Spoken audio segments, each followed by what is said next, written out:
Welcome back, students.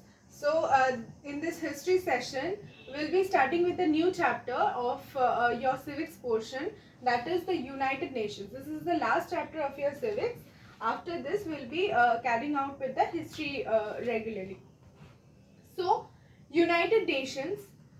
United Nations. The first thing, what will you think after hearing this United Nations? Basically, United Nations it was formed after the two world wars, World War One and World War Two. So it was formed. It was an organization which was formed by many states, by many countries. 193 countries joined together to form this organization in order to prevent any further war. So this organization focused on the resolving of disputes in peaceful manner, resolving of any international disputes, like problems in international boundaries, any sort of problems that would actually hamper international relations between two countries or two or more countries. So this organization was formed for the peaceful resolution of any conflict between two or more countries. We could not prevent World War One or World War Two, which World War One was from 1914 to 1919. World War Two was from 1935 to 1949. So after that, uh, 1939 to 1945. World War Two was from 1939 to 1945. So after this World War Two came to an end, this organization was formed unanimously by all the powers of the world, and all the powers came together to form this organization. Now, this organization is for international peace and international security. It was formed on 24th October 1945. It was formally established on this date in New York, USA. Its headquarters is in New York, USA. And today, with 193 members, the United Nations strives to combat every issues that confronts the threat to peace and security, terrorism, arms race, violation of human rights, gender inequality, and many more. So, successfully, United Nations uh, have been able to prevent the world from going into another world war after World War One and World War Two. So, what are the aims and principles of United Nations?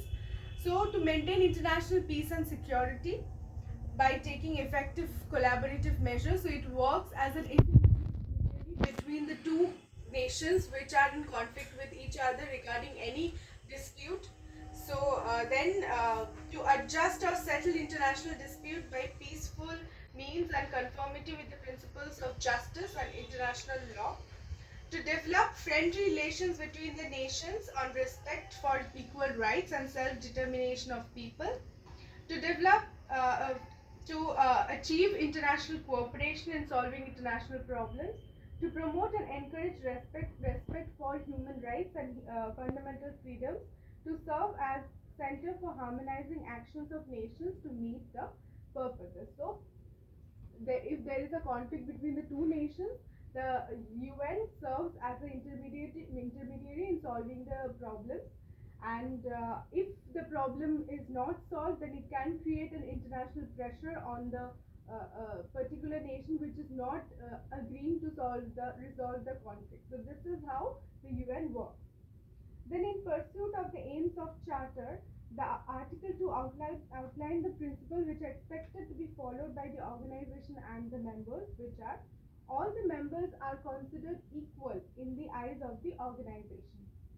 All member states shall fulfill their obligation towards the organization and the Charter in order to ensure all the members the rights and benefits resulting from the membership. All members shall settle their international disputes by peaceful means so not to endanger international peace and security. No member state shall use force for solving mutual disputes and problems. All member states shall extend assistance to the organization, so financial assistance should be given by by all the organizations, and the organization shall ensure that the non-member states also act in accordance with this principle to maintain the international peace and security. The organization is not authorized to intervene into the domestic matters of any particular state, but if the domestic matter uh, uh, uh, gives rise to any problem in the international sphere with other countries, then it can uh, uh, include itself in its problems and try to resolve it. So these are the main aims and objectives. Go through the aims and objectives of this United Nations. This is very important. Now also, and in your class 10 also, this is very important. And then organs. So we will not study about each and every organ. We'll just know the names of the main organs of UN. In the next session, we'll be dealing with each and every organs and its function. So just know the names of the organs for today. The organs are General Assembly, consisting of all the members, Security Council consisting of the permanent members, Economic and Social Council, Trusteeship Council, the International Court of Justice, and the Secretary. So again, I'll tell General Assembly, that is the organ, the General Assembly, then the Security Council consisting of the permanent members, the Economic and Social Council, which takes care of the issues regarding economic and social matters, Trusteeship Council, permanent members as well as few non-permanent members, the International Court of Justice, which resolves any conflict peacefully, and the Secretariat. So these are the various organs of the UN. We will be studying in detail about the functions of these organs in the next session. Okay, and just go through this chapter, and if you have any problem you can ask me. Just go through this chapter, and I hope you have understood what I have explained.